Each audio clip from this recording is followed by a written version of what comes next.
aš čia viską Dubajų užvaldysiu, čia tą. Gerai. Labas, čia Certified Crush ir mes per 60 sekundžių patikrinsim, ar ši kandidatė yra for relationship ar labiau situationship. Labas. Labukas. Koks tavo vardas? Aš esu Ieva. Ką veiki gyvenime? Bandau atrasti save. Kur ieškai savęs? Kiek čia labai aplinkui gali ieškoti? Gedimino prospektas arba Vokiečių gatvė. Be gatvių, kur dar ieškai savęs?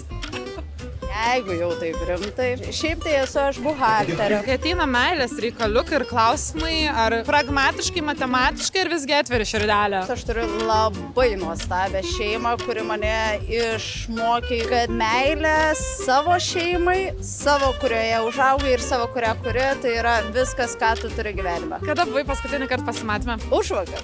Papasako, kaip tas pasimatymas. Labai prastai.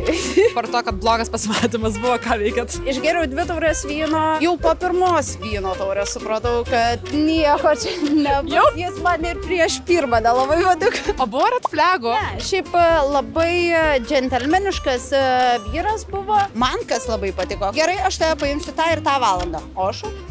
We like it. O pirmą vyno taurę ir išnekat. Žiūrėk, aš čia turiu planų. Aš čia viską Dubajų užvaldysiu. Čia tą. Ir aš taip. Ne. Gerai, smagu.